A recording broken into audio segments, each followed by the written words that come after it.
Sir ये free and fair election और level playing field की आपको पता है इस वक्त हर जगह बड़ी बात हो रही है, और सादा से अल्फाज में अगर बात की जाए तो मतलब ये कि तमाम लोगों को यकसा मौके मिलें। लेकिन सूरत हाल इस वक्त ये है सर कि किसी के पास पूरी फील्ड है, किसी के पास आधी फील्ड है और किसी के पास तो फील्ड ही नहीं है। तो निहाल हाशमी साहब ये किस किस्म के इलेक्शन होने जा रहे हैं सर? बिस्मिल्लाहिर्रहमानिर्रहीम।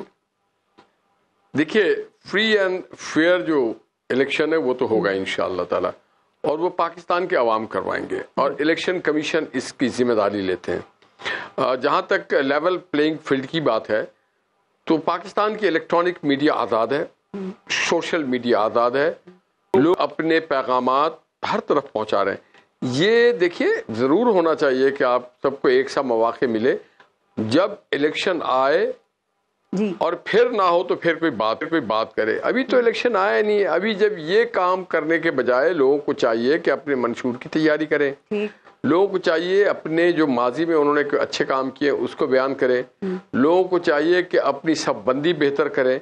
तो मैं ये समझता हूँ कि ये काम इलेक्शन कमीशन का है, वो इसको इंश्योर करे। अदालतें पाकिस्तान में, दोनों हमारे पैनलिस्ट जो हैं वो वकील हैं, हम भी वकील हैं, उनको भी पता है कि आज का जो पाकिस्तान का अदालत है, कादी फाइज साहब का जो अदालत एक आज़ाद और खुद मुख्तार अदालत है।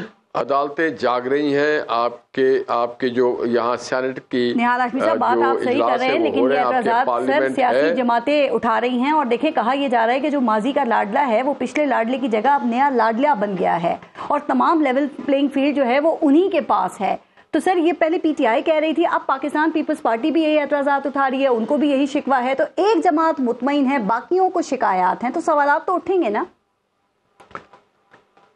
नहीं, शिकायत तो हमें भी माजी में रहा है, शिकायत आज भी हमें है, हमें भी बहुत सारी शिकायत है, माजी में भी था, आज भी है। तो बात सारी है कि अगर आप कुछ किए बगैर, सुन तो लेना, आज अभी इलेक्शन शेड्यूल का ऐलान नहीं है, अब सुन लेना। लेवल प्लेइंग ग्राउंड उसको कहते हैं, फिर बेहतर जानते हैं ये मंदुखेल साहब कि जब कराची की हल्का बंदी की गई तो जिस अंदाज में सूबाई गवर्नमेंट ने उसको मेट्रलाइज किया है कि शहरी इलाके को टुकड़े टुकड़े करके देही इलाके में शामिल कर दिया गया, कम्युनिटी को डिवाइड कर दिया गया, तो बहुत सारी ऐसी चीजें जो हम भी बयान कर सकते हैं। अभी तो इलेक्शन के शेड्यूल का आगाज नहीं हुआ है। हाँ। अभी डिलिमिटेशंस पे बात हो रही है। अभी अगर आप कहते हैं कि जनाब लेवल प्लेइंग ग्राउंड, ये तो फिर नाचने ना जाने आंगन टेढ़ा वाली बात है। अभी बात बहुत आगे जानी है। अभी बात ये इल्जाम लगाने का सियासत हमारे यहाँ से खत्म होना चाहिए। हमें अपनी निहाल हाशमी साहब, हमें यही बात तो समझ में रखिए, पीटीआई आपकी फर्स्ट ऑपोजिशन है। हम भी गए इलेक्शन कमीशन, नहीं, पीटीआई आपकी फर्स्ट ऑपोजिशन है, लेकिन पाकिस्तान पीपल्स पार्टी अभी 16 माह गवर्नमेंट में आपके साथ रही है, इत्तेहादी रही है। सर ये क्यों इल्जाम लगा रहे हैं, ये क्यों आपके ख्याल में कह रहे हैं कि हमें यकसा मौके या लेवल प्लेइंग फील्ड नहीं मिल रही? आज आपने सुना हो तो बिलावल भुट्टो ने भी कहा कि हर इलेक्शन में कहीं ना कहीं से ये किंग्स पार्टी आ जाती है, और वो कह रहे हैं कि 2018 की तरह हम इसका खात्मा कर देंगे इस दफा भी, 2008 की तरह। तो वो हमसे क्यों? देखे please try to understand. Bilawal साहब ने कुछ ना कुछ तो बोलना है ना। बिलावल साहब हमारे साथ 16 महीने रहे, उस वक्त इनको बहुत अच्छे लगे। शहबाज शरीफ साहब, शहबाज स्पीड का नाम लेते थे, वो चाहते थे शहबाज शरीफ साहब सिंध के जो मामला थे वो भी इसी तेजी से चलाएं। अब वो जब चलाने आ रहे हैं तो इनको इतराजात हो रहे हैं। पहले वो कहते थे शहबाज शरीफ साहब को वजीर आज़म होना चाहिए, स्पीड से चीजें चलाएं। अब वो जब स्पीड से चीजें चलाना चाहते हो तो इतराजात हो रहे हैं। मैंने इंसान बशर है, कहीं पर भी उसको चैन नहीं आ रहा। देखिए, हम इनके इत्तेहादी भी रहे हैं और हम इनके मुखालिफ भी हैं। हम सियासी जमात एक दूसरे के हमेशा मुखालिफ भी रहते हैं, लेकिन अभी एक इंतशार पस पार्टी पे जरदारी साहब ने कहा ना कि शहबाज शरीफ को वजीर आजम तो मैंने बनवाया, लेकिन शहबाज शरीफ तो डिलीवर नहीं कर सके। और दूसरी बात, निहाल हाशमी साहब, आप क्या चाहते हैं कि मतलब पूरी फील्ड पे आप ही हुक्मरानी करें, तो ये बाकियों का क्या होगा सर? फिर ये कहाँ पे जाएंगे? नहीं, बात सारी ये है कि जो जरदारी साहब ने कहा, तो क्या जरदारी साहब अगर उनके पास इख्तियार होता ना वजीर आज़म बनाने का, तो वो शायद अपने साहबजादे को ही बनवा देता। हम पे ये मेहरबानी ना करते। वो एक बड़ा मशहूर डायलॉग है, हम पे एक एहसान करो, हम पे कोई एहसान ना करो। उन्होंने कोई किसी पे एहसान, हाँ, उन्होंने ये नाम प्रपोज करके अपने साहबजादे को वजीर खारजा बनवा लिया। और देखिए, माजी गवाह है कि हमारी पार्टी जो है वो नवाज शरीफ का जो एरा है, पाकिस्तान की इकोनॉमी हो, घर का वो कोयला का कान हो या फिर मोटरवे की बात हो या कराची और सिंध में बिजली घर की बात हो या K4 की बात हो या पेशावर में चित्राल टनल जो ये बताएं सारा मोहम्मद नवाज शरीफ साहब के दौर में हुआ। निहाल हाशमी साहब, मुझे ये बताएं कि इस वक्त आपको कोई खलाई मखलूक तो नजर नहीं आ रही, कहीं दिखाई तो नहीं दे रही? अगर हमें खलाई मखलूक जहां जहां जब जब दिखाई देगी, आपको यकीन जाने हम जरूर बताएंगे। मैं उनमें से एक आदमी हूं, मैं आपको बताऊंगा कि ये खलाई मखलूक अभी तो नहीं दिखाई दे रही। अगर नजर नहीं आ रही तो आप जबरदस्ती, अभी तो हमें चांद भी नजर नहीं आ रहा है, इसके लिए अभी तो हमें चांद भी कहीं नजर नहीं आ रहा है, हमारे सितारे नजर नहीं आ रहे। कौन सा चांद नजर नहीं आ रहा है? असल में इन लोगों को रात में ईद का या इलेक्शन का सुना है कि दिन में तारे नजर आ गए। अब अगर PMLN के अपोजिशन पार्टी को दिन में तारे नजर आ रहे हैं, लेवल प्लेइंग ग्राउंड, भाई दिन में तारे देखना छोड़ दो, काम करो, रात में सितारे नजर आ जाए। क्या बात है। निहाल हाशमी साहब, ये अल्लाह अल्लाह करके मुस्लिम लीग नून ने सिंध का भी रुख किया है, और जो सिंध की आपकी क़यादत थी, वरना वो तो मियां मोहम्मद नवाज शरीफ साहब की राय तकती रहती थी, बशीर मेमन साहब को अब मुस्लिम लीग नून सिंध का सदर बना दिया गया है।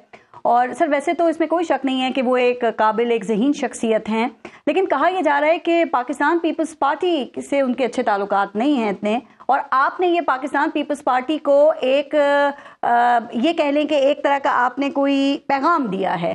तो सर वरना तो मुस्लिम लीग नून सिंध के सदर निहाल हाशमी भी हो सकते थे ना, क्या ख्याल है? पारस देखें, ये तो क़यादत का फैसला होता है। मुझे एक बात समझ में नहीं आ रहा है कि पीपल्स पार्टी के दोस्त उनसे क्यों घबरा रहे हैं। वो एक वडेरे तो नहीं है, वो एक working class, lower middle class के आदमी है। कोई वडेरा होता, कोई बड़ा और कोई होते तो बात थी। वो हमेशा अपनी बड़ी दियादारी से अपनी खिदमत अंजाम देते रहे, पीपल्स पार्टी के साथ भी देते रहे, PTI के भी साथ देते रहे, और ये हर आदमी का इख्तियार है, वो जिस पार्टी में जाए, उनको सियासी हक है कि वो जहाँ चाहे जहाँ से जाकर के अपना सियासी कैरियर का आगाज करे। यहाँ पे फिर बात होती है, ये अगर आप हमें मुदाखलत कर रहे हैं तो आप लेवल प्लेइंग ग्राउंड नहीं दे रहे। जैसे कराची में पीपल्स पार्टी ने बाकी सियासी जमातों को लेवल प्लेइंग ग्राउंड नहीं दिया था, और हर हाल में अपना मेंबर मुंतखब करवा, अपना मेंबर और अपना मेयर मुंतखब करवा लिया। तो भाई हमारी पार्टी है, हम जिसको चाहे सदर बनाए, जिसको चाहे कारकुन बनाए।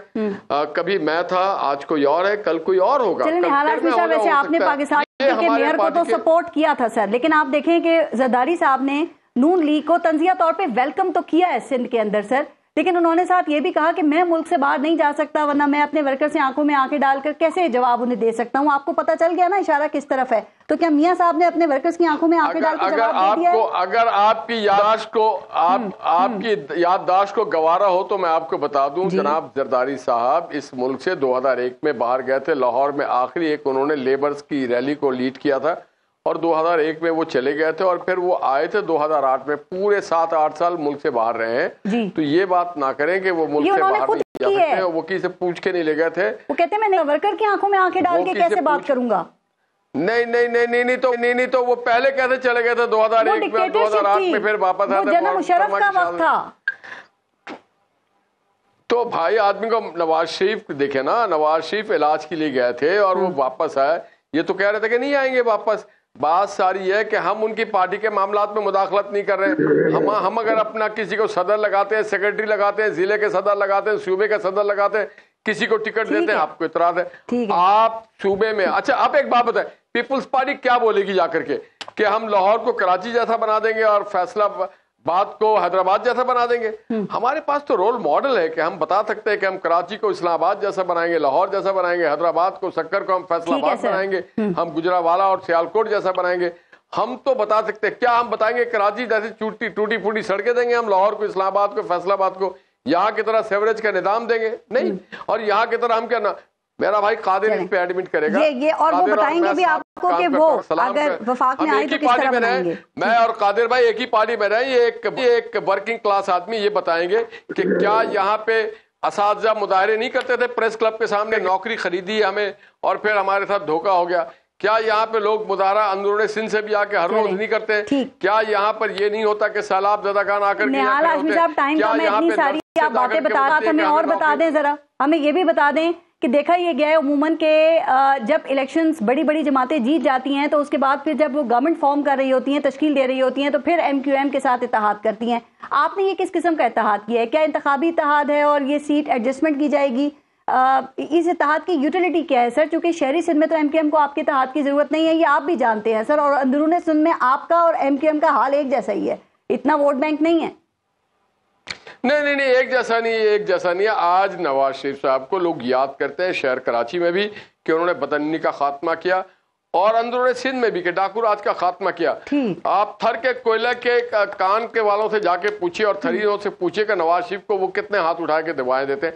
आम कारोबारी आदमी कितना खुश रहता है। नवाज में जीत जाएंगे, लाड़काना में जीत जाएंगे, नवाबशाह में जीत जाएंगे।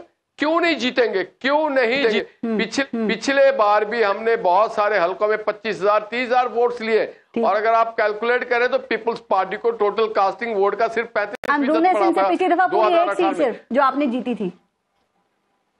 देखे ना, ये तो अंदरूनी सिंध के लोग क्या अंदरूनी सिंध के लोगों ने ये कसम खा रखी है कि हम इस्तेहसाल अपना होने देंगे, हम नौकरियां खरीद के लेंगे, हमारी सड़कें भले टूटी रहे, हमारे सैलाब का पानी भले ना निकले, हमारे पानी का कोटा कोई और बड़ा आदमी लेके जाए। इस बार हम पहली बार एक बडेरों के मुकाबले में एक वर्किंग क्लास के आदमी को लेके आए